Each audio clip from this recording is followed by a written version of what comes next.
Selamat malam pemirsa, dinamika politik jelang pendaftaran calon kepala daerah semakin membara dan sempat diabaikan Badan Legislasi DPR RI ketok palu Mahkamah Konstitusi soal Undang-Undang Pilkada bak angin segar bagi masyarakat.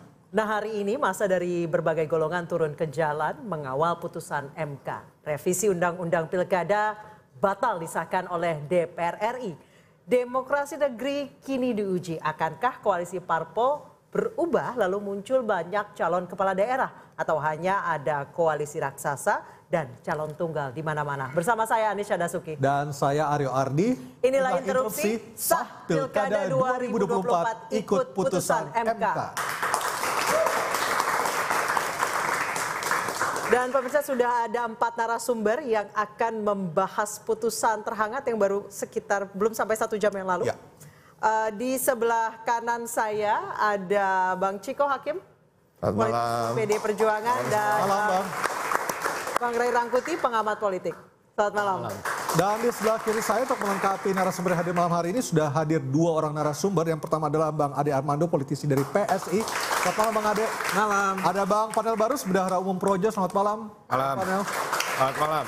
Baik, di acara ini silakan berdebat, kalau dipotong jangan baper karena ini adalah interupsi. Dan ada satu narasumber kami yang berada di floor, Muhammad Ruliandi, pakar hukum tata negara. Selamat malam Mas Ruli.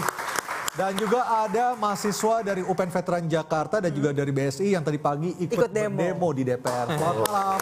Luar biasa, jam segini masih on ya. Dari pagi udah standby ini saya di DPR ya. Betul sekali. Nah pemirsa, putusan MK ini menjadi sinar terang dari gelap ancaman kota kosong pilkada. Tapi mengapa hanya selang sehari DPR merevisi Undang-Undang Pilkada dan massa dari berbagai lapisan pun hari ini turun ke jalan menyerukan peringatan darurat di negeri ini, meneriakkan penegakan demokrasi menjadi harga mati bagi kita semua.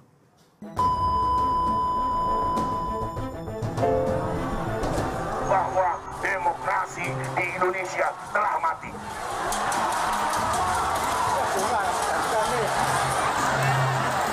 Hari ini saya sudah tidak bisa lagi berhenti diam. Saya merasa ini adalah waktu yang tepat untuk saya keluar dan bersama dengan kawan-kawan semua. Ini juga kita merasa bahwa sudah genting, secara gampang banget deh aturan diakal-akalin, dirubah-rubah, belok-beloknya.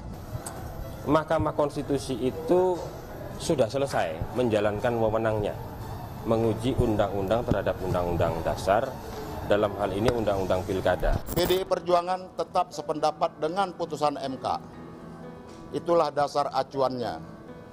Nah maka karena ini kita mengalami situasi darurat konstitusi di mana seluruh agenda dipaksakan, ditekan melalui partai politik. Putusan Mahkamah Konstitusi itu putusan yang sudah benar, putusan yang normal, yang seharusnya tinggal dilaksanakan, tidak perlu dibantah atau dianulir. Apa yang dilakukan oleh DPR, kampungan.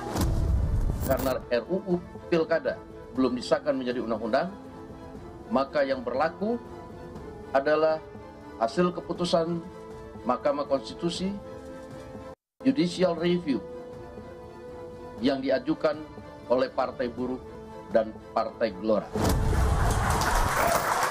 Jelang pendaftaran pilkada serentak pada hari Selasa 27 Agustus nanti, rupanya dinamika politik ini berubah tiap detik, tiap menit ya Aryo. Ya, dan tadi beberapa saat yang lalu Pak Dasko sudah mengatakan DPR akan merujuk pada hasil MK, putusan MK beberapa hari lalu. Artinya pemilu 2024 akan merujuk pada hasil putusan MK beberapa hari lalu. Saya mau ke Bang Ray Rangkuti dulu. Beberapa saat setelah Pak Dasko mengumumkan hal itu di DPR, Bang Ray, muncul pertanyaan di grup WA. Pertanyaannya adalah apakah pernyataan Pak Dasko ini mempunyai kekuatan hukum yang bisa dipertanggungjawabkan, mengingat sebelumnya keputusan DPR untuk merevisi putusan MK itu dilakukan di rapat balik. Saya membaca agak lengkap kronologi pembatalan itu ya. Tapi melalui situs website juga. Nah, jadi disebutkan di situ itu pembatalan itu melalui putusan setelah 2 kali rapat paripurna ditunda. Ya. Karena 2 kali rapat paripurna ditunda tetap tidak quorum, maka diambil keputusan untuk membatalkan rapat paripurna yang diketok palu di dalam sidang itu. Kalau udah ketok palu ya berarti selesai, memang aman gitu. Tapi apakah benar terjadi ketok palu? Demikian keadaannya gitu. Karena ini baru kesaksian yang kita dengar dari Pak Dasko. Artinya wajar ketika masyarakat mempertanyakan hal-hal legalitas seperti itu? Iya, karena kan diawali dengan peristiwa-peristiwa yang sebelumnya. Kan? Ada Omnibus Law yang tiba-tiba disahkan. Ya, termasuk yang peristiwa bagaimana Balik dalam 1 hari bisa membuat revisi ya peraturan yang agak melenceng dengan. Padahal undang-undang perampasan aset nggak selesai itu ya dibahas ya? Kenapa? Undang-undang perampasan aset. Undang-undang yang prolegnas malah sampai sekarang belum selesai. Ini hanya 7 jam ya? Ini hanya 7 jam yang sebetulnya juga tidak masuk di dalam prolegnas, hanya dibantalkan kepada undang-undang akumulatif tahun 2023 yang temanya sebetulnya beda. Sebab yang akumulatif itu temanya adalah soal jadwal pelaksanaan pilkada. Apakah dimajukan ke September atau tetap dilaksanakan ke November. Akhirnya kan tetap diputuskan di November, nggak dimajukan. Jadi menurut Bang Ray ini akal-akalan untuk mengcounter. Ya, karena secara prosedur ini jelas nggak tepat. Karena tidak ada dasar, kalaupun mereka menyebut akumulatif 2023, tapi kan temanya beda. Yang akumulatif 2023 itu temanya adalah jadwal, bukan aturan yang berkaitan dengan tahapan pelaksanaan pemilu. Gitu. Baik, saya ke Mas Ruli. Menurut Mas Ruli udah sah belum?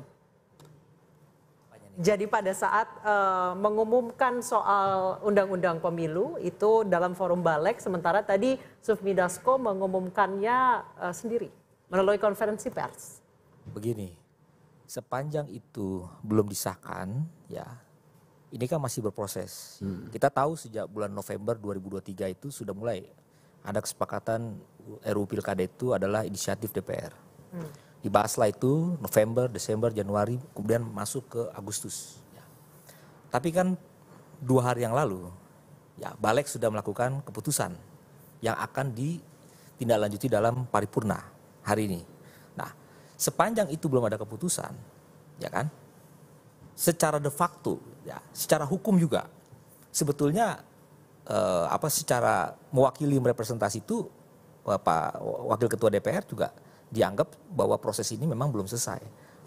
Karena ada statement juga kan yang kita lihat, sepanjang itu belum disahkan dan itu masuk pada tahapan pendaftaran tanggal 27, berarti ya kan hukum mengatakan DPR akan merujuk kepada putusan MK. Iya. Itu perkembangan terakhir. Iya. Ya. Terlepas dari itu apakah diselesaikan paripurna atau enggak, ya itu merupakan ranahnya DPR. Karena mereka terikat dengan peraturan tatib. Ya, nomor 1 tahun 2020. Ada aturan-aturan yang harus diselesaikan. Nah, jadi menurut saya ya secara hukum memang hari ini kalau tidak ada tindak lanjut rapat-rapat pengambilan keputusan, ya berarti selesai sampai di sini. Itu dari proses yang berjalan di DPR. Saya kira itu. Bang Ciko, ada kekhawatiran nanti tiba-tiba disahkan lagi saat tidak ada masa mengepung Senayan? Saya rasa masyarakat juga udah belajar ya dari hal-hal itu ya. Tapi gini loh, saya nggak mau juga mengerdilkan terkait dengan putusan MK 60 dan 70 ini. Selalu orang mengatakan mengaitkannya dengan PDI Perjuangan, mengaitkannya dengan Pilkada DKI Jakarta. Enggak, ini buat semua partai kok. Yang gugat itu Partai Gelora dan Partai Garuda dan 2 mahasiswa dari Universitas Partai Buruh. Partai Buruh juga. Nah, intinya ini artinya semua partai sedang bersukaria sebenarnya. Mungkin ada yang secara terang-terangan, ada yang dalam hati, karena nggak enak sama patronnya ya. Tetapi ini justru akan kembalikan demokrasi kita ke jalur yang sehat. Demokrasi itu hakikatnya apa sih? Demokrasi itu kan tentang keberagaman pilihan. Nah, sementara akhir-akhir ini ada keberagaman pilihan dikebiri oleh beberapa kelompok, sehingga untuk memajukan satu calon dan kemudian maju untuk melawan kota kosong misalnya, atau maju melawan calon yang disebut calon boneka. Kita ngomong apa adanya, ini yang terjadi sekarang. Nah, yang disayangkan adalah satu hal terkait dengan kota kosong, ya saya ingin menjelaskan dulu supaya masyarakat tahu. Kota kosong itu memang ada dalam undang-undang kita dan diperbolehkan. Tetapi yang paling baik adalah kota kosong ketika itu terjadi secara alamiah. Di berbagai daerah, PDI Perjuangan juga ada potensi untuk melawan kota kosong. Seperti di Jawa Tengah, di Bangka Belitung. Kita jujur aja. Tapi apa? Karena calon-calon kita di sana memang surveinya itu 80%. Hampir udah tidak bisa dikalahkan, tidak ada tokoh yang berani maju, tidak ada partai politik yang mau mengusung calon, dan partai politik itu tanpa diminta berbondong-bondong mengatakan udah kita dukung Anda saja. Nah ini yang sebenarnya kenapa kota kosong diperbolehkan, karena takut nanti kalau nggak ada calon lagi seperti ini akan tidak terjadi pemilu.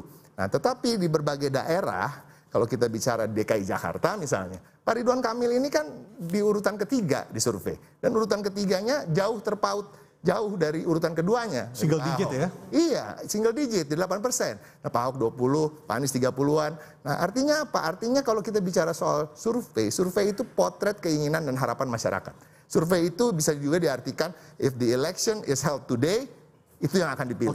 Kira-kira begitu. Nah, ini dicoba untuk tidak dilakukan sehingga memajukan calon yang sebenarnya bukan mayoritas yang menginginkan gitu. Nah, ini artinya apa? Saya tidak mengatakan soal Ridwan Kamil hanya sebagai contoh ya, tapi ini terjadi di daerah-daerah. Dan saya yakin, tadi saya ulangi, partai-partai politik sedang bersukaria. Tapi ada yang terang-terangan, ada yang dalam hati. Oke. Saya mau ke Bang Ade dulu. Bang Ade, dengan putusan DPR malam hari ini dari Pak Dasko tadi, apakah akan mengubah lagi strategi dari Kimplas termasuk PSI di dalamnya? Nah ini salah satunya yang bersukaria. Saya mau komentar ini.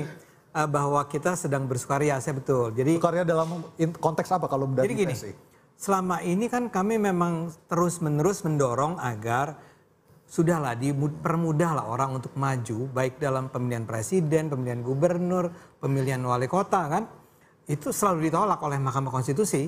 Mahkamah Konstitusi nggak pernah mau berubah bahwa syarat minimal orang menjadi calon presiden misalnya mendapat dukungan dari 20%. Ya, itu nggak pernah diubah selama ini.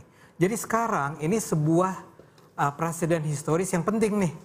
Habis ini kita akan bilang nih bahwa nanti kalau ada pemilihan apapun lagi, maka harusnya nggak ada lagi 20%. Kalau perlu 7,5% juga, atau barangkali bahkan nggak perlu ada berapa threshold kan. Begitu juga dengan parliamentary threshold kan. Kita kan juga kita sudah berulang kali dan akhirnya diputuskan kemarin. Cuman kemarin itu diputuskan bahwa yang 4% itu loh, bahwa untuk bisa maju ke parlemen harus dapat 4%. Akhirnya sekarang sudah diubah. Ya, cuma tidak akan diberlakukan sekarang. Mahkamah Konstitusi bilang nanti baru akan diberlakukan 2029. Nah, buat saya ini ada menariknya dan ada anehnya. Ya, pertama-tama adalah menarik dan penting bahwa kita betul-betul sedang berjalan di roda demokrasi nih. Bahwa mulai sekarang kita nggak akan lagi hambat, mudah-mudahan nih Mahkamah Konstitusinya konsisten ya. Setelah ini juga mengubah peraturan tentang berapa persentase untuk bisa memajukan calon presiden. Mudah-mudahan 7,5% juga at least. Ya, itu satu. Kedua, tapi memang pertanyaannya adalah kenapa tiba-tiba berubah sekarang? Ya, setelah misalnya contohnya yang tadi yang parliamentary threshold, masyarakat meminta agar itu diubah, akhirnya diputuskan bahwa iya memang nggak usah 4%, tapi kan diberlakukannya bukan tahun ini. Dibilang bahwa iya kita berlakukan, tapi buat nanti ya, tahun 2029. Tapi kali ini, si Mahkamah Konstitusi menyatakan itu berlaku sekarang. Ya, itu keren artinya, memang nggak usah ditunggu-tunggu lagi. Tapi kemudian satu hal yang barangkali teman-teman perlu ketahui juga adalah, saya juga setelah baca di media kan, Partai Gelora itu komplain. Sebetulnya mereka tidak pernah meminta agar diturunkan. Tetapi kan yang gugat Gelora Bang Ade. Justru itu, ini kan menarik nih. Pertanyaannya kan gini, judul beritanya kalau nggak salah yang diminta apa, yang dikasih apa oleh Mahkamah Konstitusi. Yang diminta oleh Partai Gelora itu adalah partai-partai yang nggak masuk ke parlemen, jadi yang nggak masuk ke DPRD, berhak juga dong mengajukan calon pakai suara dia yang sebetulnya memang nggak cukup buat masuk ke DPR, itu bisa dipakai untuk mendukung calon tertentu. Yang dia minta itu loh. Diminta oleh Gelora.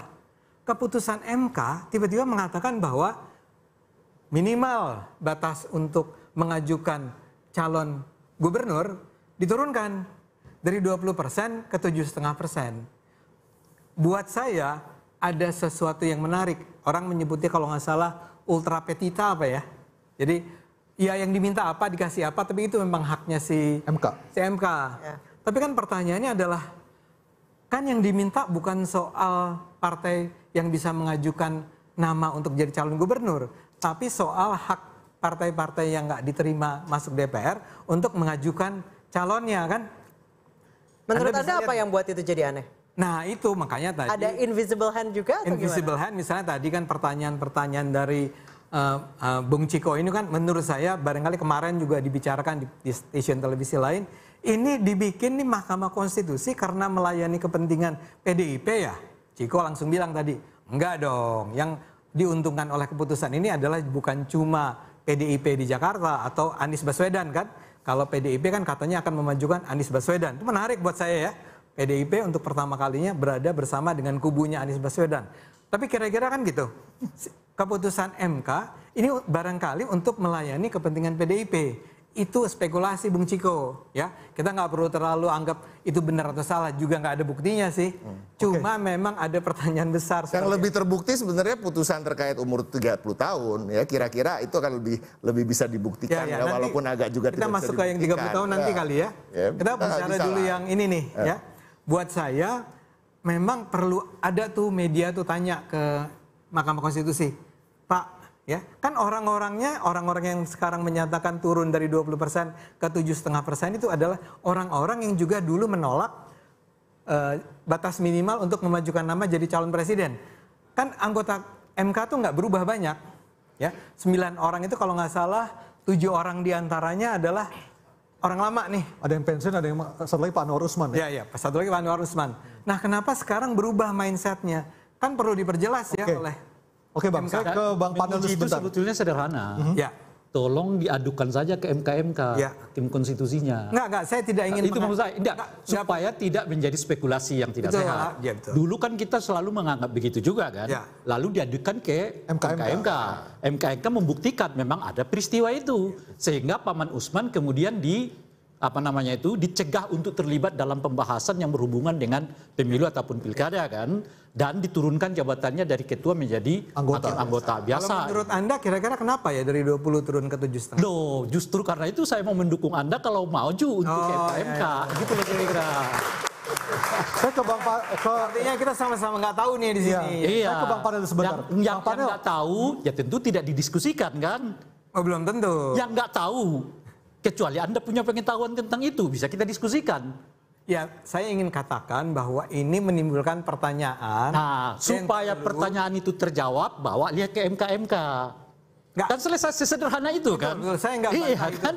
Dan tapi kalau kita semua nggak tahu, langsung apa yang mau kita diskusikan? Kalau dalam sebuah botol tidak ada air minum, apa yang mau kita minum? Nah, Anda kok kayak agak khawatir gitu? Bukan soal khawatir. Yang saya mau katakan itu supaya nggak kemana-mana. Ya. Jelas loh, kita dulu menduga ada setangan yang kuat masuk ke MK. Tapi kan kita nggak punya bukti-bukti, kecuali pemberitaan salah satu media kan. Lalu kita ke MK membuktikan ya ada. Ya gini maksud selesai, saya gitu maksud saya. Jadi nggak ada spekulasi yang kemana-mana. Nih, birokrasinya panjang. Saya ingin mengatakan, ini wartawan nih, ya kan ada hakim MK tuh kecil jalan. Pak, kenapa turun dari 20 ke 7,5 ya? Kan nggak ada penjelasannya sekarang ini. Nah itu barangkali itu sebetulnya bisa dibaca di dalam risalah putusan MK itu. Ya, Anda udah baca? Ada argumen-argumen yang mereka bangun kenapa sampai ke arah situ. Ya, Anda udah Salah satu argumennya adalah mereka mengatakan dalam pemilu itu mestinya harus ada kesetaraan. Ya. Jadi kalau ada calon non partai 7, sekian berdasarkan hitungan jumlah penduduk, mengapa partai-partai yang ada di parlemen dan tidak di parlemen itu tidak dihitung sama? Ya kenapa di presiden enggak ya? Kenapa? Ya itulah makanya tanya kepada MK. Bang Rey, itu maksud saya. Bang Panel, apa yang terjadi dalam 2 hari terakhir tanggal 20 dan 21 adalah sesuatu yang kontradiktif. Ada yang menyebut ini ada yang cawe-cawe katanya. Bang Panel setuju atau tidak? Yang kita akan bahas. Memungkinkan cawe-cawe kita akan bahas, Bang Rey, itu adalah kekuasaan. Nggak mungkin ada yang cawe-cawe separakan sih.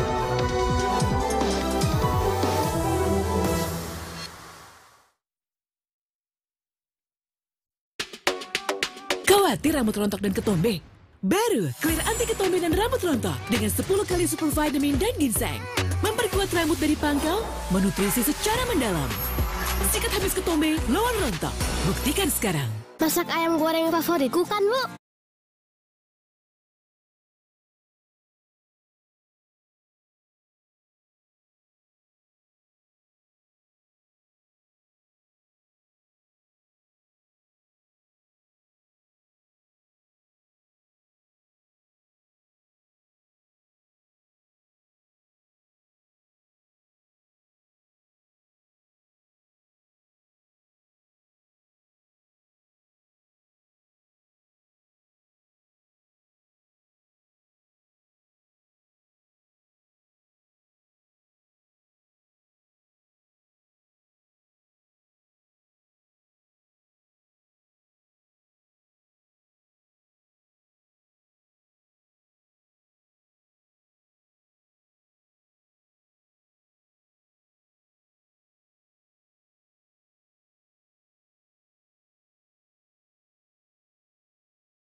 Apa-apa Jokowi, apa-apa Jokowi.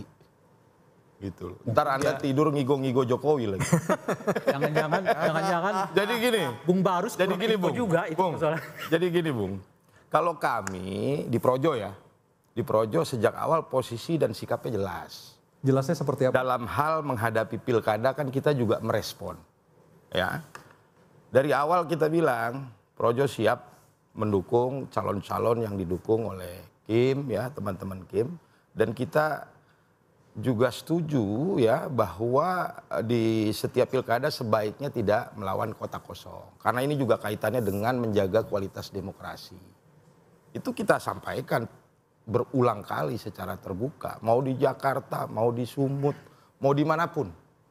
Di Sumut, alhamdulillah Bobi Nasution ketemu lawan tanding dari PDIP sehingga tidak terjadi kota kosong. Tapi kita senang melihat itu. Ya, di semua pilkada kita suka kalau tidak melawan kota kosong. Sehingga kualitas demokrasinya terjaga. Dan kita siap kok memenangkan itu. Tapi ketika DPR mengatakan tidak mematuhi atau akan merevisi putusan MK, bukankah itu juga bertentangan dengan demokrasi dong harusnya? Enggak, makanya saya juga mau... Projo tidak bertentangan dengan demokrasi? Saya juga mau memberikan apresiasi ya buat teman-teman yang tadi siang turun ke jalan, ya, menyuarakan hati nuraninya, ya, itu ada kepedulian terhadap demokrasi. Saya pikir itu harus diberikan apresiasi. Dan DPR terbukti, ya, tidak menutup telinganya. Ya, tapi kalau tidak di demo hari ini, saya rasa tidak akan ada keputusan kecil dari Bang Dasko tadi, Bang Ciko, silakan. Sepakat, itu kan kejadian diketok. Tapi yang kembali lagi, tetap kita harus apresiasi. Artinya tetap tidak menutup kuping, tidak menulikan telinga, ya. Tapi kan ini juga harus diingat, itu juga sebagai wake up call ya bagi teman-teman di DPR, termasuk bagi partai kami, teman-teman di DPR partai kami, bahwa pemilu 5 tahun sekali itu bukan semacam cek kosong diberikan oleh masyarakat ketika mereka memilih di TPS. Artinya apa? Artinya di tengah-tengah itu mereka pun harus terus diingatkan dan harus bisa diingatkan, harus mau diingatkan. Kalau tidak mau diingatkan akan terjadi hal seperti ini. Dan saya rasa apa yang terjadi di demo hari ini sangat tertib, ya, terlepas dengan apa-apa yang terjadi. Dan itu dinamika lah, biasalah demonstrasi, ada bakar-bakar, ada lempar-lempar, itu hal yang biasa dan terjadi di seluruh belahan dunia. Ya, tetapi pada prinsipnya fokusnya tetap itu. Fokus dari apa yang dituntut adalah tetap tentang keputusan MK, ya kan, tidak melebar kemana-mana. Dan saya rasa ini patut diapresiasi masyarakat, mahasiswa, kelompok masyarakat sipil, dosen, dan alhamdulillah saya yang kebetulan hari ini full tidak bisa turun ke jalan, diwakili oleh anak-anak saya juga yang turun ke jalan. Nah itu Bung yang tadi saya bilang, ini kemenangan kecil dari gerakan demokrasi, ya. Saya pikir demokrasi ternyata nggak mati, sistem berjalan gitu loh. Demokrasi nggak mati? Iya, gitu loh. Ini fakta yang terjadi gitu loh. Oke, ini out of context sebenarnya, Bang Ciko. Jangan-jangan tadi nggak quorum karena dari fraksi PDI Perjuangan nggak ada yang datang? Bisa jadi, bisa jadi. Enggak. Ini, every single one of us is doing our part. Itu aja. Ya, enggak, itu agak ini karena fraksi PDI itu kan berapa kursi? Kalaupun mereka nggak hadir. Tidak akan bisa sebetulnya setengah dari anggota 8 fraksi itu aja quorum itu. Yeah. Kalau hadir, kenyataannya setengah dari anggota fraksi dari 8 itu aja juga nggak hadir. Bahkan anggota PDI, tadi kan 89. Kita kurangi deh dari PDI karena ada PDI yang hadir di tempat itu juga. Sekitar 19 orang, kan 70 orang tuh fraksinya dari 8 fraksi itu. Oh tuh cuma 70 orang, padahal 8 partai. Artinya yang hadir dari, kalau kita buat kalkulasinya, artinya kan per partai cuma bisa ngirim 9 orang pada hari itu datang ke DPR. Pertanyaannya, ada apa? Sebab kalau sebetulnya timnya itu betul-betul bersemangat lah katakan begitu ya, untuk memutuskan paripurna ini, kan tinggal mereka perintahkan setengah dari anggota mereka datang ke DPR, udah quorum. Ya, apakah juga partai-partai juga melihat bagaimana eskalasi sejak saya kira ada unsur itu satu. Mereka tidak berani melawan karena kan sejak dari malam kemarinnya itu agar soal selamatkan apa namanya di sosmed juga panggilan Indonesia darurat dan lain sebagainya. Yang kedua, enggak, karena ini di luar ekspektasi Rerangkuti, ternyata DPR-nya mendengarkan suara rakyat gitu loh. Kalau dia kan pengennya ribut, sehingga harus dieskalasi terus. Nah, itu yang saya lihat. Bisa tahu apa maunya saya. Yang kedua adalah, saya menduga ya banyak sebetulnya anggota DPR-nya juga yang nggak terlalu happy dengan cara kayak begini. Apalagi mereka yang sudah nggak terpilih kan, sebagai anggota DPR kan. Masa dia mau mewariskan sebuah peristiwa dengan proses legislasi dengan cara yang kayak begini? Ya jelas nggak mau lah dia gitu. Ada beberapa yang kita bisa temui kan yang mengatakan ini udah terlalu lah. Kalaupun nggak begini mainnya gitu loh kira-kira tuh. Kalau istilahnya nggak begini mainnya kawan kata dia ya kan. Nah, jadi demokrasi itu kan sebetulnya pentingnya itu salah satu adalah soal cara. Ya kan, jadi bukan sekedar tujuan, tapi cara juga penting. Bang Rey, ini hanya untuk menegaskan. Jadi memang keputusan balik kemarin itu memang untuk mengcounter keputusan Mahkamah Konstitusi. Dengan sendirinya, mau diapain lagi? Mereka membandingkan putusan MK dengan MA kok. Yang jelas-jelas nggak sama putusannya, ini ada hal hukum tata negara. Saya ke Bang Ruli. Silakan Bang Ruli. Begini, kita bicara hukum ya. Putusan Mahkamah Agung, kita hormati itu adalah kewenangan yang diberikan oleh Undang-Undang Dasar 45. Ya, termasuk Undang-Undang Kekuasaan Kehakiman itu juga mengatakan dia boleh menguji peraturan di bawah undang-undang. Yang dijadikan objek itu adalah memang peraturan KPU, tapi batu ujinya adalah Undang-Undang Pilkada. Pasal 7 ayat 2 huruf E. Clear, Mahkamah Agung sudah menemukan penemuan hukum yang baru. Bahwa sebetulnya batas usia itu harus dipenuhi ketika pada saat sejak pelantikan. Di situ ada kekosongan hukum. Ini persoalan serius ini. Bahwa undang-undang pilkada itu tidak ada merepresentasikan sejak kapan. Itu memori van Tolchtingnya tidak ada menyebut itu. Sehingga itu diterjemahkan secara kewenangan atribusi oleh KPU melalui pasal 5. KPU sebagai penyelenggara? Iya, karena dia melakukan kewenangan atribusinya, membentuk suatu peraturan KPU untuk merinci tahapan-tahapan persiapan dan tahapan penyelenggaraan. Di tahapan persiapan itulah dia membuat satu regulasi. Maka 2010 ditafsirkan sejak kapan harus dipenuhi batas usia, sejak pendaftaran. Itu ada PKPU-nya, nomor 13 tahun 2010. Sedangkan yang menjadi objek kemarin, putusan Mahkamah Agung nomor 23 tahun 2020 adalah PKPU nomor 9 tahun 2020. Sejak kapan? Sejak penetapan pasangan calon. Beda lagi. Loh, kalau begitu gimana ke depan? Siapa yang bisa menafsirkan? Dari kacamata hukum, maka KPU punya kewenangan. Istilahnya open legal policy. Tidak ada yang keberatan. Tapi kalau itu dilakukan tidak ada kepastian hukum, ya tidak ada batasan sejak kapan kepastian hukumnya, sehingga itu bisa merugikan pihak-pihak yang berkepentingan, maka Mahkamah Agung menarik itu menjadi persoalan konstitusionalitas norma. Itu ada dalam pertimbangan Mahkamah Agung. Mahkamah Agung itu menilai sampai dengan adanya konstitusionalitas norma. Dan ketika itu sudah diputuskan oleh Mahkamah Agung, kemudian diadopsi melalui peraturan KPU nomor 8 tahun 2020, kenapa MK tidak mereview putusan terdahulu yang objeknya sama-sama pernah dinilai oleh... Oke, saya ke Bang Rey dulu. Bang, apakah benar pendapat itu MK tidak mereview objek yang disampaikan atau diatur oleh MA seperti Bang Ruli sampaikan? Ya, saya bukan ahli hukum tata negara kan, ya ahli hukum tata negara beliau. Dan oleh karena itu dipersandingkan mestinya dengan ahli hukum tata negara yang lain. Mengapa MK mengambil keputusan yang kelihatan berbeda dengan putusan MK?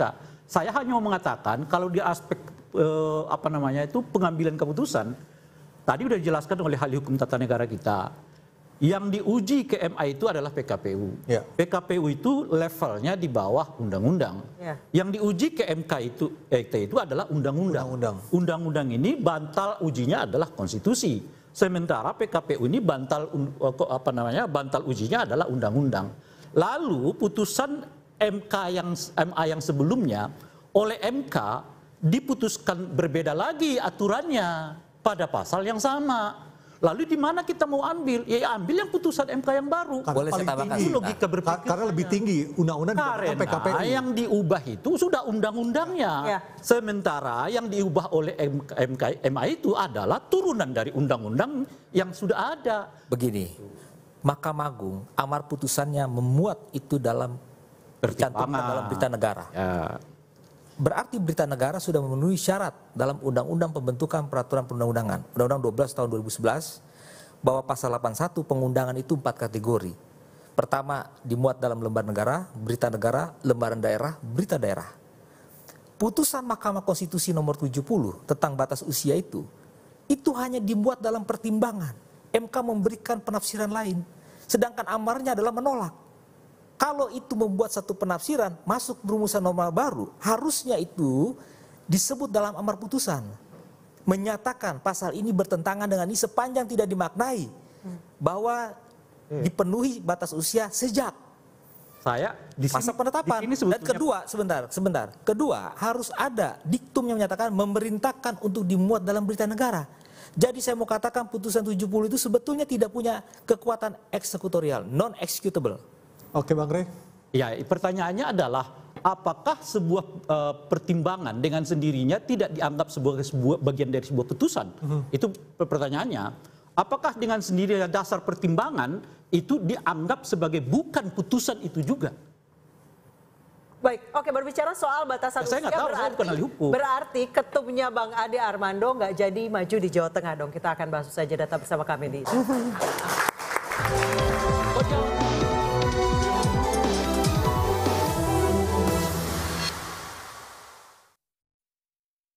Kalau ada produk baru dari Dove yang mengandung 3% niacinamide dan 10 kali kolagen, kira-kira untuk apa ya? Skincare buat muka.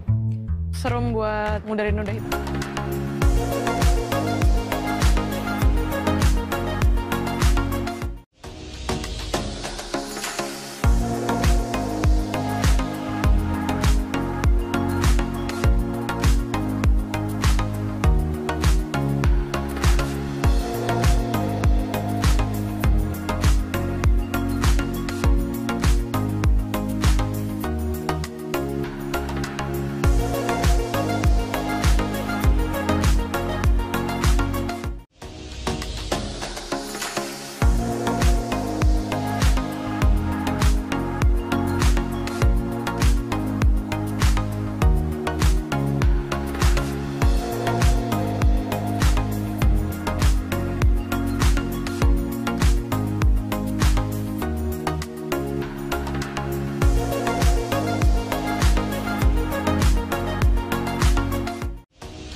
Terima kasih masih bersama kami di Interupsi. Saya mau ke Bang Ade Armando dulu. Bang Ade, apakah sudah ada komentar dari Kaisang Pangarep, Ketua Umum Anda dengan putusan hari ini? Belum, besok.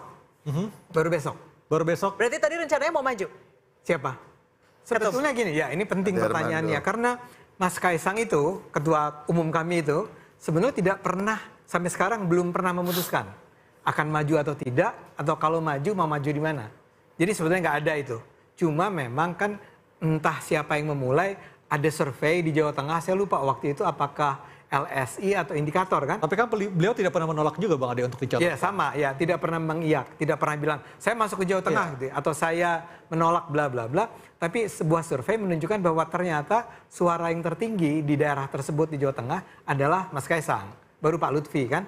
Nah sejak saat itulah kemudian bergulir isu tentang oh kalau gitu dia maju di Jawa Tengah, bukan di Jakarta, seperti yang semula sempat juga dibicarakan. Tapi dengan Enggak. posisi Masa ada juga pernyataan Kaisang Mas Ade, jangan lupa waktu beliau ketemu dengan Ketua Umum PKS dan seingat saya juga PKB, beliau mengatakan saya siap menantang Anies dan juga menantang Ridwan Kamil. Pernah ada statement seperti itu. Saya ulang kalimat itu, saya siap gitu kan. Saya siap jadi gubernur Papua juga bisa kan. Tapi kan itu adalah sebuah pernyataan. Ada kalimat menantang Anies dan Ridwan Kamil yang terasosiasi untuk masuk ke Jakarta. Kepala daerah di Jakarta. Pertanyaan Anda tadi saya ulang, Anda tolong ulang. Pertanyaan Anda adalah apakah Mas Kaisang mau maju? Ya. Nah itu nggak pernah ada. Nggak pernah ada ya. Ini clear buat semua penonton. Nggak pernah ada. Tapi dia pun juga tidak pernah menolak dan tidak pernah mengatakan tidak. Iya. Terus bahasa menantang itu maksudnya apa, Bang? Enggak, saya kan siap menantang. Ya ini kan bahasa. Nah itu dia. Jadi harus ngomongnya saya mau. Saya belum pernah mendengar calon yang mengatakan saya mau maju. Nggak ada loh. Selalu bahasanya siap. Ya kan? Bukan siap. Atau saya pengen. Gitu. Atau bahasa yang lain. Atau bahasa yang lain. Kalau rakyat menghendaki. Itu yang agak umum tuh. Ya saya nggak mau bantah. Nggak terlalu penting juga ini ya. Kan perlu dihadirkan ahli tata bahasa. Mas, ini teman-teman PSI menjelaskan bahwa ketua umumnya belum menyatakan, tapi teman-teman ini kayak lebih tahu ya. Mungkin lebih kan? Karena kalau Kaisang nggak jadi maju, segala fantasi teman-teman ini jadi tidak terbukti. Apa fantasinya? Tapi memang kan publik undang-undang ini dibuat-buat Kaisang lah bahwa nah sekarang misalnya itu loh. Sekarang apalagi coba buat siapa apakah lagi? ada pernyataan yang lahirnya bulan Desember tahun 94, coba kita apakah ada pernyataan calon di daerah-daerah? Apakah ada pernyataan Gibran misalnya yang mengatakan saya siap jadi calon wakil presiden? Buat ada kan? Ya buat saya ini percakapan nggak terlalu penting. Ya itu dia. Saya. Jadi apa Anda katakan sebenar? Saya ditanya. Yang nggak boleh sebetulnya terjadi. Saya ditanya. Anak saya masih usianya gitu loh. Kenapa sejak pelantikan ini tidak bicara kepentingan siapapun ya. Rasionalitasnya adalah orang yang duduk ya sebagai pejabat ya di usia 30 tahun itu sejak dilantik itu ideal memang secara ketatanegaraan. Mengapa? Jabatan itu diisi oleh a nether-like person, entitas orang perorangan subjek hukum yang mengemban hak dan kewajiban. Jadi kalau dia itu dilantik pada saat usia katakanlah 30 tahun, tidak mengurangi, menegasikan syarat pendaftaran dia. Karena dia memulai kewenangan dia, tugas jabatan dia pada saat dia berusia 30 tahun. Itu memang yang harus diharapkan sebagai kalau daftar mengemban jabatan. Perusahaan apa bedanya? Apa bedanya kan sudah ada tanggung jawab, ada amanat, ada juga anggaran, ya kan segala macam. Ada bedanya. Kita daftar kerja kan gitu. Bagi saya argumen ini oke. Tapi pertanyaan saya sebetulnya, kenapa sih di dalam setiap rekrutmen pejabat negara yang berhubungan dengan batas minimal usia itu selalu dikaitkan dengan syarat pencalonan. Di teks undang-undangnya begitu. Baik Bang Ade, silakan. Ya, saya mau katakan ini kembali ke pendapat ahli tata negara sebelumnya ya. Bahwa kan begini nih ya buat para penonton. Keputusan tentang batas usia itu sebelumnya sudah diputuskan, dirumuskan oleh KPU ya. Peraturan KPU. PKPU. Nah sekarang buat teman-teman nih harus paham. Kalau PKPU itu levelnya pemerintah. Yang bisa mengujinya, menilainya adalah Mahkamah Agung. Nah Mahkamah Agung sudah memutuskan. Oke? Atau peraturannya sudah ada nih. Dan seharusnya yang menilainya adalah Mahkamah Agung. Mahkamah Agung tidak mempersoalkan itu. Tiba-tiba datang Mahkamah Konstitusi mengambil keputusan bahwa batas usianya seharusnya adalah 30 tahun berdasarkan masa pendaftaran atau apa tadi? Saat ditetapkan. Saat ditetapkan ya. Buat saya itu nggak terlalu penting apakah pada saat ditetapkan atau pada saat dilantik. Yang terpenting adalah proses hukumnya untuk menentukan pada saat ditetapkan atau dilantik itu benar atau enggak. Nah saya mau bicara begini, pertama-tama saya ingatkan, saya tentu saja orang PSI dan tentu saja saya sangat senang kalau Mas Kaisang bisa maju misalnya di Jawa Tengah karena angkanya sangat bagus di sana. Tapi saya bicara gini, saya mengajak Anda untuk berpikir tentang sebetulnya secara legalitas ya namanya, itu boleh nggak sebetulnya MK yang memutuskan. Sementara MK sendiri sebetulnya tidak diminta oleh siapapun untuk menguji pasal tersebut. Bukankah oleh Gelora dan Partai Buruh, Bang Ade? Enggak, kan saya ulang tadi, Gelora dan mahasiswa yang Gelora dan Partai Buruh itu sebenarnya nggak bicara tentang tadi ada bicara ultra petitum threshold ya, hanya threshold. Bukan threshold yang dia bilang itu. Kami partai-partai yang nggak masuk ke DPR, tolong dong diizinkan juga dihitung suaranya untuk bisa memajukan seorang calon. Kalau gitu kita balik bertanya, boleh nggak dia menentukan usia 40 tahun ke bawah asal pernah menjadi kepala daerah? Siapa? Gibran. MK boleh nggak? Ya kan dia memutuskan. Boleh nggak itu? Boleh dong. Karena dia memutuskan ini juga boleh dong. Apa bedanya? Undang-undang sama peraturan itu dua level yang berbeda. Gak bisa begitu. Gini ya, undang-undang diujinya. Mas Ade, agak keliru Mas Ade memahaminya. Gini memahaminya. PKPU yang dahulu sebelum diuji ke MA itu sudah menetapkan bahwa syarat pencalonan itu minimal dihitung sejak dari ia mendaftar. Ya. Inilah yang diuji ke Mahkamah Agung. Kemudian Mahkamah Agung dicabut, dibatalkan. Lalu Mahkamah Agung membuat sendiri peraturan baru dengan mengatakan tidak di pendaftaran tapi di waktu dilantik. Stop di situ. Datang 2 mahasiswa menguji kembali aturan yang dimaksud.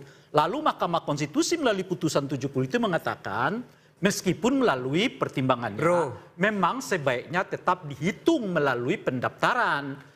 Kenapa? Salah satunya kan yang disebut di dalam undang-undang itu adalah syarat pendaftaran. Oke, saya potong dulu. Bukan syarat pejabat negara. Itu 2 hal yang berbeda. Ya. Gitu kira-kira. PKPU siapa yang ngatur? Ya KPU lah. Nggak, yang bisa mengawasi, menilai adalah Mahkamah Agung atau Mahkamah Konstitusi? Ya Mahkamah Agung. Ya. Mahkamah Agung dengan Mahkamah Konstitusi adalah 2 institusi yang berbeda tidak? Iya. Iya kan? Saya mau bilang begini buat teman-teman. Ini Anda boleh nilai sendiri. Maksud saya begini. Kalau yang pokoknya sudah dibatalkan oleh Mahkamah Konstitusi. Mahkamah Konstitusi itu ya dengan sendirinya turunannya harus ngikutin itu gitu loh. Mahkamah Konstitusi menentukan undang-undang. Iya. Oke. Pertama itu. Kedua, sebetulnya yang dipersoalkan adalah sebuah peraturan yang levelnya peraturan KPU. Betul. Yang sudah diubah oleh Mahkamah Agung. Nah sekarang seru banget ya kalau Mahkamah Konstitusi besok-besok nih ngelihat ada peraturan yang dia nggak setujui di Mahkamah Agung, dia bilang ini harus diubah. Ya nggak bisa mekanismenya. Nah, harus ada yang mengujinya. Mereka nggak bisa. Nggak boleh. Makanya peraturan di level. Jadi nggak mungkin Mahkamah Konstitusi ujuk-ujuk langsung membuat putusan 70 tanpa ada yang mengajukan. Itu pertanyaannya. Hal mustahil terjadi. Woi. Bro. Nah ini Mahkamah Agung. Gini loh, Bung Ade. Sorry. Stop dulu. Hal mustahil. Kesempatan ke Pak Ruli usai jeda tetap bersama kami di Interupsi. Menjelaskan, meyakinkan teman-teman mahasiswa.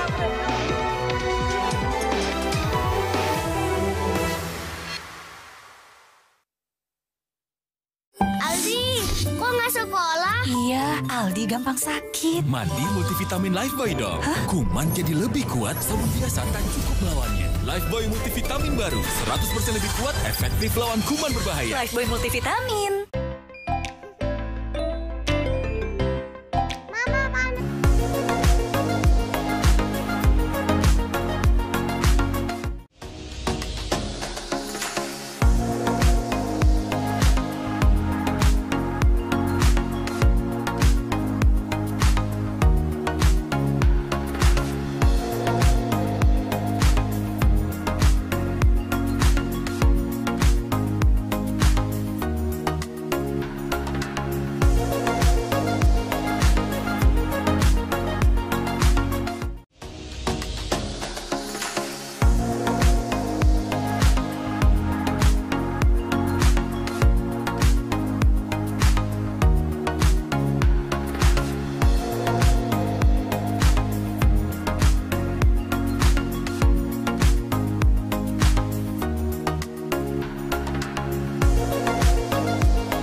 Bango hitam gurih.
lanjut. Ya, jadi putusan MK ya, pertama saya melihat MK punya pendirian bahwa terpenuhinya batas usia itu adalah sejak pendaftaran. Saya kira itu mundur di tahun 2010 ketika PKPU 13 2010 secara jelas menyatakan terhitung terpenuhinya itu adalah sejak pendaftaran ya.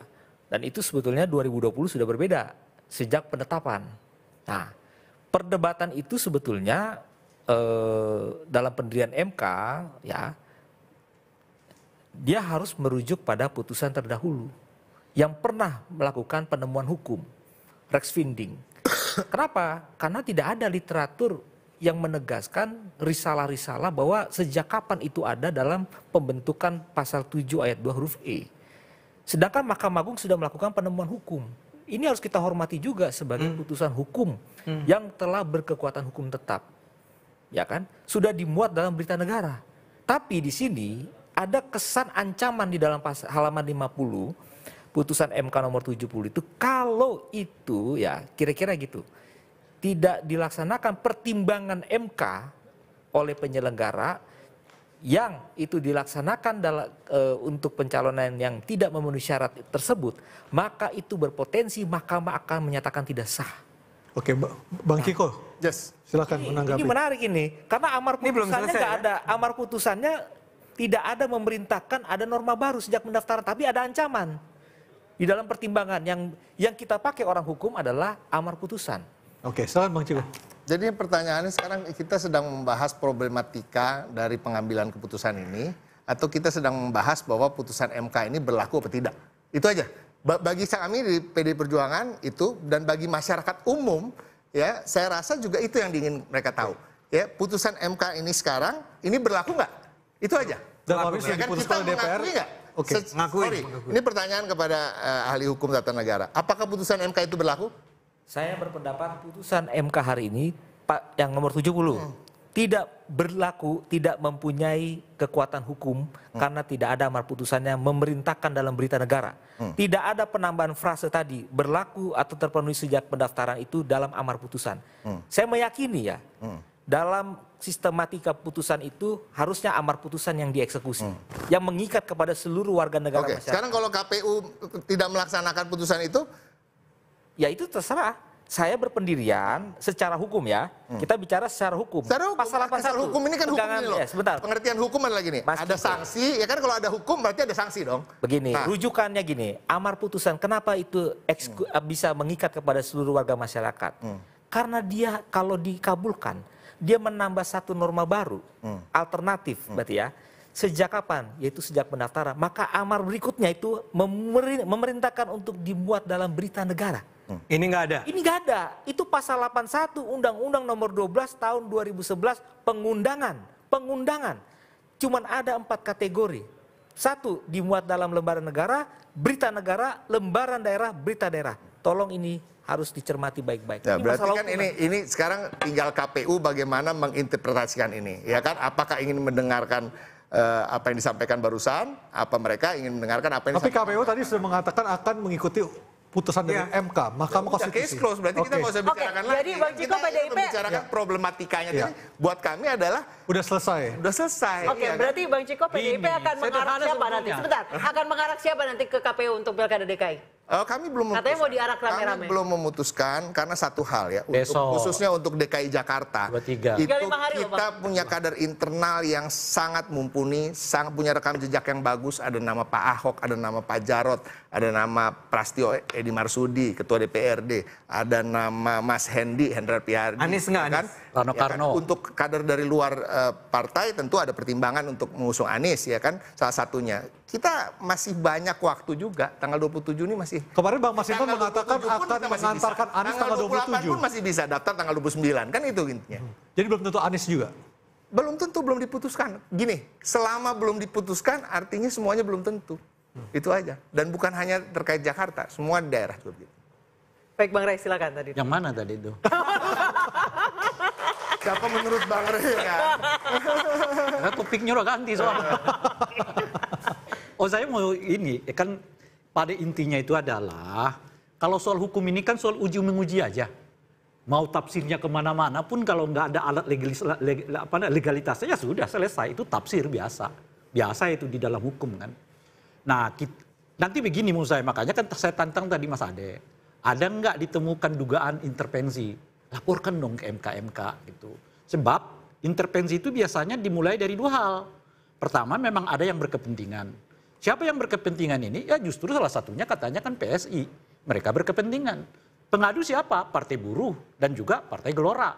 Kan mereka yang berkepentingan atau yang merasa diuntungkan. Siapa lagi yang diuntungkan? Saya kira semua partai-partai non-parlemen itu merasa diuntungkan dengan putusan ini. Bahkan partai-partai yang menengah ke bawah pun boleh jadi merasa ini lebih asik lagi gitu. Itu mungkin yang membuat ngapa paripurna ini tidak dapat dilangsungkan. Gitu. Karena ya itu tadi, ini kan putusannya asik nih gitu kira-kira ya. Itu yang pertama. Yang kedua, kalau bukan ini, ya orang yang memiliki kekuasaan yang sangat penuh.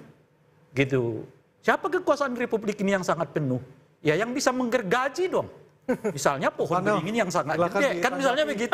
Gergaji. Tunggu dulu, saya kan belum masuk ya ke pokok. Saya belum masuk nih ke intinya. Lalu apa gitu? Nah kalau kemudian KPU manut pada putusan 70, dianggap itu nggak tepat, diuji lagi. Oke, soal gergaji menggergaji, silakan Bung Panel baru. Ke gergaji menggergaji. Sampai disebut-sebut loh berkali-kali. Saya mau mengucapkan terima kasih dan panjang umur bagi demokrasi di kita. Terima kasih juga kepada teman-teman mahasiswa yang hari ini telah memainkan perannya yang sangat penting bagi tegaknya demokrasi. Ini ucapannya tulus dari dalam hati. Tulus. Saya juga bagian dari gerakan mahasiswa di masa lalu. Ya, dan itu harus diapresiasi gitu. Dan fakta dinamika di demokrasi di negara kita ternyata berjalan, ya, tidak mati seperti yang diyakini oleh Ray Rangkuti gitu ya.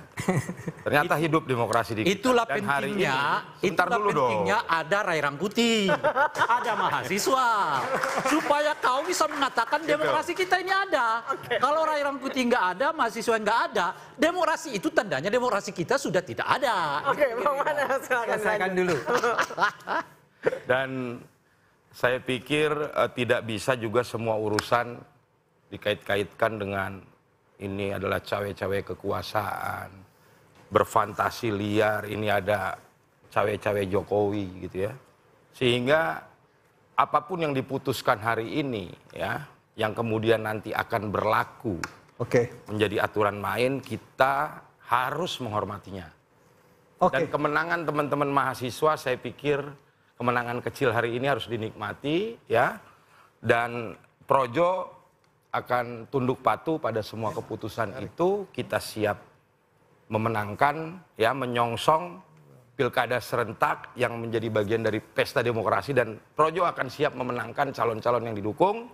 Saya pikir teman-teman mahasiswa pun sudah bersiap memenangkan calon-calon yang teman-teman karena dukung. Projo itu udah besar sekali, mereka coba dong salah satu kader mereka maju sebagai calon independen gitu. Udah. Apakah ada calon-calon yang lain akan diambil oleh PSI? Waktu kita Ada. Satu menit lagi. Ada. Ya di mana? Banyak. Ini demokrasi nih. Diam-diam. Dengan putusan MK ini, apakah PSI berani untuk mencalonkan calon sendiri independen terlepas dari kepentingan dari Kim Plus, Bang Ade? Ya kalau PSI sih sebetulnya punya kebebasan untuk melakukan apapun, tapi kan kita memang berada pada posisi saat ini untuk senantiasa berjalan bersama teman-teman yang lain. Nah, cara menerjemahkannya adalah bersama-sama Kim. Kita sama sekali nggak punya tuduhan apapun ya tentang keputusan MK ini. Kami hanya menganggap keputusannya agak aneh tadi ya. Tapi kalau ini akan dijalankan, nggak akanlah PSI jalan kemana-mana bilang demokrasi sudah mati gitu ya. Nggak pernah begitu kita. Kita jalankan aja. Nggak apa-apa kalau sekarang 7,5%, mudah-mudahan nanti pemilihan presiden juga 7,5%. Kalau ternyata Mas Kaisang nggak bisa maju, ya kita juga nggak pernah ngomongin. Harus patuh hukum. Kita patuh hukum kok. Oke, Baik, terima kasih banyak Bang Ade, Bang Panel, Bang Reba, Mas Ruli telah bergabung bersama kami di interupsi 5 hari jelang pendaftaran pilkada serentak. Dinamika politik pasti akan terjadi seperti hari ini. Perubahannya setiap detik, setiap menit. Kita nantikan keriuhan dan keramaian apalagi yang terjadi. Adik-adik mahasiswa sudah standby di posnya masing-masing. Saya Adisha Dasuk. Dan saya Ari Adi, terima kasih atas kebersamaan Anda. Selamat malam. Sampai jumpa. Padahal itu udah sisa-sisa. Thank you, Bang. Sisa suara. Thank you ya.